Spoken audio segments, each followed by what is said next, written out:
just general statements coming out of Wednesday. Again, you've had 48 hours to reflect on it. So what'd you see you liked, you didn't like? Well, it's amazing that we actually had a chance to win the game. We gave up 60 points in the paint, which has never happened before in my career, I don't think. 23 lay-ins. This is absurd to give up that many. And they got 25 fast break points, which obviously stopping a fast break was a vital part of what we talked about to be able to do to win the game. And they got 23 points off our turnovers, and we've turned the ball over at an alarming rate. So. John Antonik. We could be safe to say that most of your concerns were execution and not effort. I'm assuming that the effort's there for you. It could be better. Okay. It could be better. You know, John, for the majority of the time that I've been in coaching, our guys were so committed to guarding their guy, and they were so committed to it was a true battle, me against you, and we haven't got there yet, and that's my fault, our coaching staff's fault. We've got to do a better job of demanding that. Justin Jackson. Hey, Coach, just kind of wondering, you guys are obviously played, this will be your fifth game coming up away from Morgantown. A majority of your games could end up being on the road this year. Just kind of wondering, playing this many games on the road, big picture wise, does it maybe help in the long run? And just your thoughts on, playing so many games away from home and obviously what is a weird year. Well, obviously, Justin, what makes the difference if we're not going to be allowed to have fans here? The Coliseum, going back to before I even played here, when I would come down with my dad to see a game, it was a great home court advantage. The student body has always been really good. Our fans, and I think it's grown. Our fan base has grown and grown and grown, and it's been great for our basketball program, but it's also been great for Morgantown. It's been great for the economy. And you put 14,000 people in here, and generally they stop and get a bite to eat, or a milkshake or something. And I mean, we miss that. I mean, and so I don't usually I want to play as many as I can play here so that our fans can see us play. But now it's kind of it doesn't matter really. So I guess in a sense, it makes more sense to play on the road in that way of thinking, I guess. Well, Justin, for years and years and years, I mean, we've talked about boosting the economy, and I mean, certainly that hasn't happened now. I think we pick and choose too much, and we were supposed to have 2,800 fans in there, and it's a 14,000 seat arena. And I mean, I know I'll get, there'll be people take shots at me saying, well, you really don't care about the virus, which is absolute BS, because I've done more. Obviously, you look at our guys are playing because they've done the right thing. They've stayed home. They've done everything that's been asked of them and more. So that obviously isn't true. Charles Montgomery. Coach, you spoke highly of him after Wednesday night's game, but Isaiah Cottrell, you also said he was going to pick up playing time. And so moving forward with his time that he played Wednesday, do you think you've been able to maybe expedite that process of putting him in more earlier on this season? Well, I mean, it's all a situation thing. I mean, and Isaiah, we've got to play him because we've got to continue to help boost his confidence because he's very, very skilled. There's absolutely no question he's the most skilled of our bigs. You know, that being said, it's hard to take a guy who's averaging a double-double and set him down, which Derek is. So, you know, Derek has been, I don't know, I haven't seen everybody, but I got to think he's been one of the better players in our league, if not the best player in our league. So, you know, we're trying to do the right thing, you know, and I know the right thing is to continue to get Isaiah playing time and continue to help him with his confidence and his knowledge of what's supposed to go on. And as I think as that continues to progress, certainly he's going to become more and more of a factor. Back to John. Well, I have two. That was just a follow-up to that. On the flip side, you've had to play him because Oscar's not been able to stay on the floor with foul trouble. That's part of it too, right? Yeah. Yeah. I mean, Oscar's been put in a one, if we're going to play two bigs, John, which if we're going to score the ball, I think that's what we got to do. But, you know, he's been forced really to go out on the perimeter. Yeah. You know, and it seemed like a year ago, more people played two bigs. So you could play Derek and Oscar at the same time. Which kind of segs into this because the 5 minutes or 10 minutes I've studied Georgetown, Pickett is that kind of guy, right? He's a perimeter type guy, 6'8". Don't really know much about him. They have only played 2 games, but they've got a flipped around roster, have got a late start. What do you know about him? Well, they're pretty much perimeter oriented. I think, John, I think that's seemingly the wave of the future is 1 big and 4 perimeter guys. You know, but when you have bigs like we have, you gotta use them. I mean, look what Derek's averaging, a double-double. Oscar is just now starting, I think, to get back into and be the Oscar that we saw a year ago. And I think that's a heck of an advantage for us. A little ironic, though. Their coach is Patrick Ewing, and they got Louis Orr on their staff, and they're playing guard-oriented. Hey, man, you know what everybody learns when they go from taking the uniform off and sitting in the first chair? What's that? Just trying to win, man. Trying to win. It doesn't, what position there is or whatever, you're gonna try to put the 5 guys out there that gives you the best opportunity to win. Yeah. Brian Pritt. Hey, Bob. You mentioned their perimeter. It seems like their guards rebound it really well, though. I know they've got a couple averaging 7 a game, I think. They're plus 11 per game. I know it's only 2 games, so it's a limited sample size. But do you think that's among the biggest keys for you on Sunday? And, rebounding something you've hung your hat on for a long time. How would you assess your guys' rebounding through 4 games? It's pretty much saved us.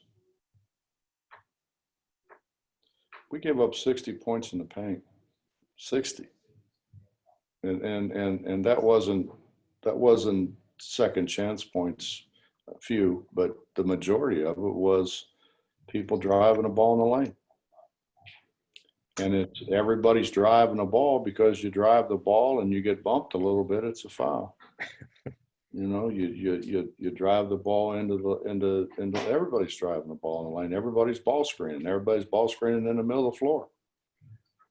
And I think a lot of that is dictated by the ability to get to the foul line. Cody Nesper. Hey, Coach. So you just mentioned that you're seeing less teams use 2 bigs I was just wondering, do you think that's people adjusting to play you? Or like you said, is that just kind of the prevailing style nowadays? Well, I think it's the prevailing style, but I also think, we're not playing two stiffs, those two guys are good players. And I think, why I think guys have decided, why would you put two guys out there who really can't score it? I mean, they take up space with their size. They make it harder for the other team to score over. But they can generate more offense by putting a guard out there or somebody who can make shots. So then, I guess, are you willing then, if that becomes a problem in a game, are you willing then to sacrifice size for a better perimeter guy, or would you want to keep doing what you guys are good at? You don't know me very well, do you? I'm gonna try to win, man. Whatever we need to do, that's what we're going to do. I'm not big on having to pat guys on the tail and play guys because they're pouting that aren't going to help us win games. Never have been. If anyone doesn't have any further questions, Justin, you will be the last. If you do, hit your raise hand, please. Coach, just kind of wondering what you're seeing from Emmett. I'm sure you'd probably like to see him rebound a little bit more, but his overall game, what are you seeing from him so far? And then a second question on Georgetown.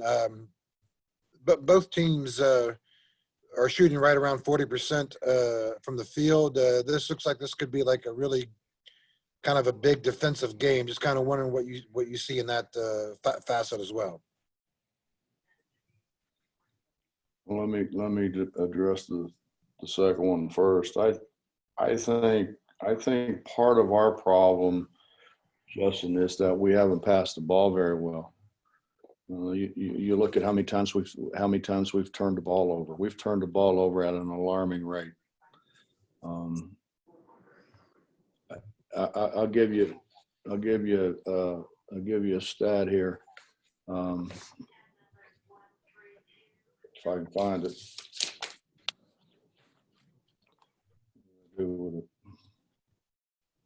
Here it is.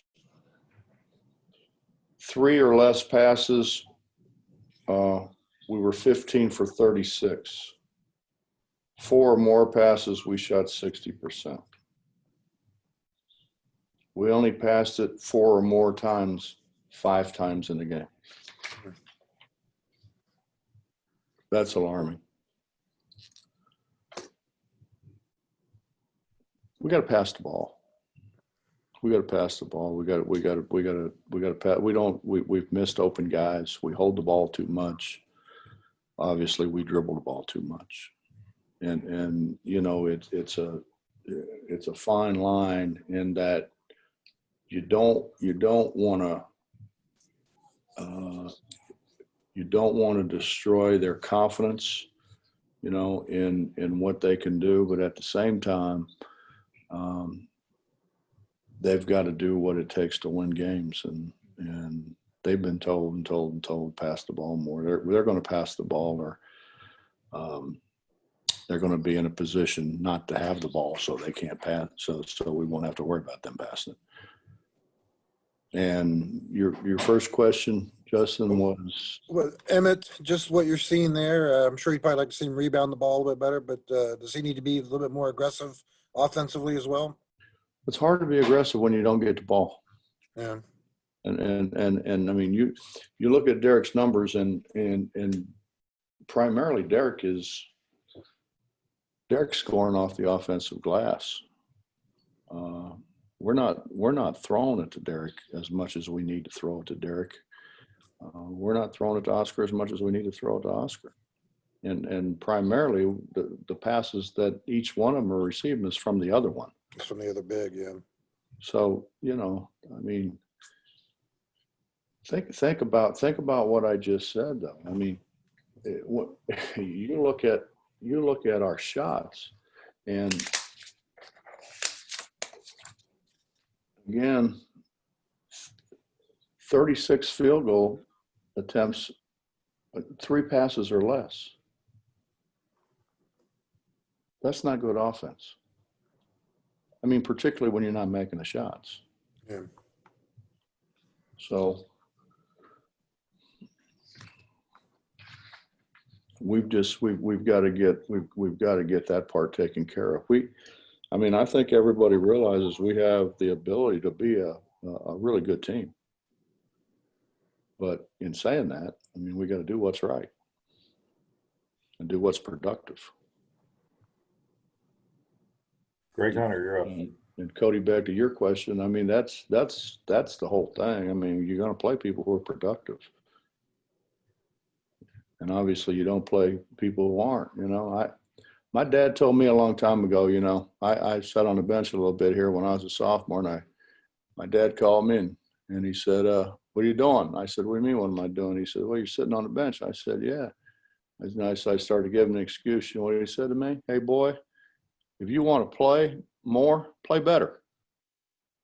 The better you play, the more you're going to play. It's really pretty simple. He said that and hung up. And that's a reality. I mean, we're not going to play bad players.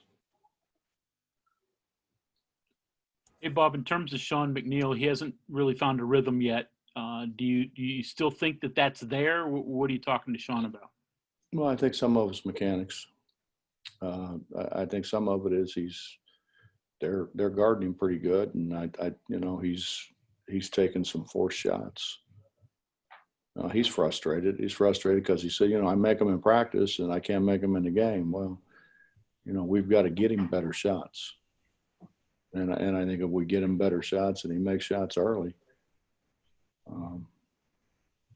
I think he'll make shots. But mechanically, he's got some things that he started doing that are not things that he has done before. So we got to get that straightened out. But it wouldn't take very long because he hadn't done them that much. It hasn't been done enough to become a habit. John Antoniuk. Yeah, last thing for me, and it's along those lines, is the poor passing. Is that a product of Sean's difficulties because of the poor passing? They're not getting him the ball in the right areas where he can shoot it, that type of thing? Well, if your TV, shows the whole screen thing, you can see when we bring the ball down the floor, we've got guys standing open and we continue to dribble. Gotcha. I don't think it's that kind of problem. I think it's a problem. We don't deliver the ball. We don't deliver the ball on time. We don't deliver the ball in an area where he can shoot it. A lot of somebody being a good shooter is getting a good pass. Yeah. If you got to field it off your knees, it's tough. Anytime you have to turn your hands over, it's a tough shot. It's really a tough shot. And if your bigs have to turn your hands over, ordinarily they just knock it down. They don't catch it. They knock it down. It's kind of like, John, when you were a little kid, and the first time you went out there to play pitch and catch with your dad or your uncle or your neighbor or whatever, you didn't, if they threw you a low ball, you bent your knees and tried to catch it like a catcher would so you could keep your glove turned up. You didn't want I was two hopping him to my dad and had to chase him down the street all the way across the highway. Well, it's because you kept turning if you turned your glove under, you probably didn't catch it. Yeah.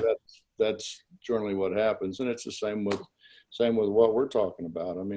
Though where you're going to catch it with your hands up, not turn your hands over. And we throw too many balls that, if they were pitchers, they'd be throwing a lot of them in the dirt. Who would you say your best passers? Gabe and maybe Derek? Who are your best passers right now out on the floor? Well, the thing about Derek, if you don't catch it, it'll probably hurt you. Yeah, it's coming hot. Yeah, it's coming hot. Yeah. So I'm not sure you would characterize that as a good passer. He reversed the ball a couple of times in the other game and you guys got good shots out of it. Yeah, but when you catch it and then you hold it in one hand, you kind of shake off the burn of the hand. It's probably not So Gabe, Ben. No, it's probably not a real good deal. I'm surprised we haven't stoved a thumb or two yet trying to field his passes. But. So Gabe, Ben. Yeah, they gave become a shooter, if you haven't noticed. Yeah. He's become a shooter now, so we're just when we put time in, man. We've been on a toss back. We've done a lot of stuff. It hadn't helped it to this point, but it will.